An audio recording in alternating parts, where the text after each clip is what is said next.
আজকে shield final ঘিরে কি কি অ্যারেঞ্জমেন্ট থাকছে আইএফএর তরফ থেকে?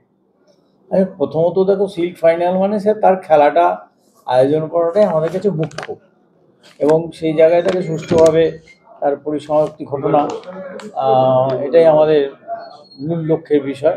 এবং সেই জায়গায় আমরা টিকিট বন্টন বা সুষ্ঠুভাবে করবার চেষ্টা করেছি, আমাদের ক্ষমতা মতন আমরা করে ফেলেছি।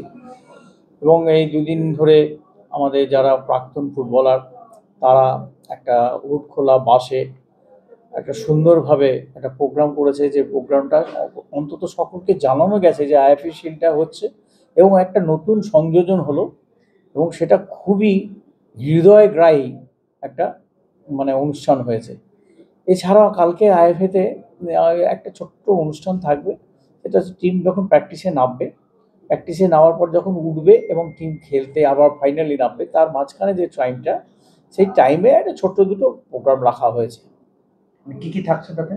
ডোনা গাঙ্গুলির একটা গ্রুপ থাকছে, প্লাস আরেকটা বাচ্চাদের একটা গ্রুপ থাকছে। আর সব থেকে যেটা আলোচ্য বিষয়, যেটা যেহেতু যে ঘটনাটা অপ্রীতিকর ঘটনা যেটা ঘটেছে কিশোর ভারতী স্টেডিয়ামে, তার নিরিখে সিকিউরিটি অ্যারেঞ্জমেন্ট কি থাকছে? কেননা ডার্বি কালকে এক্সপেক্ট করা হচ্ছে যে নিয়ার ফুল হাউস হবে, তো কি কি সিকিউরিটি অ্যারেঞ্জমেন্ট থাকছে কালকে? সিকিউরিটি অ্যারেঞ্জমেন্ট পুলিশ যেমন থাকবে।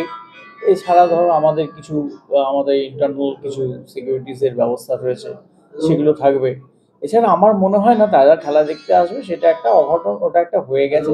আমাদের মোহনবাগান ইস্টবেঙ্গল সকলেই ভালো মতন তারা ভালো খেলা দেখতে আসবে, যে যার প্রিয় দলের জয় সবাই চায়, তাতে কিছু চিৎকার চেঁচামেচি এগুলো তো থাকেই, এবং এটা ফুটবলের একটা অঙ্গও বটে, কিন্তু এর বাইরে কিছু হবে বলে আমার মনে হয় না।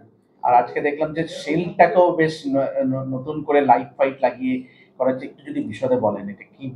শিল্ডটাকে একটু আমরা চাইছিলাম যে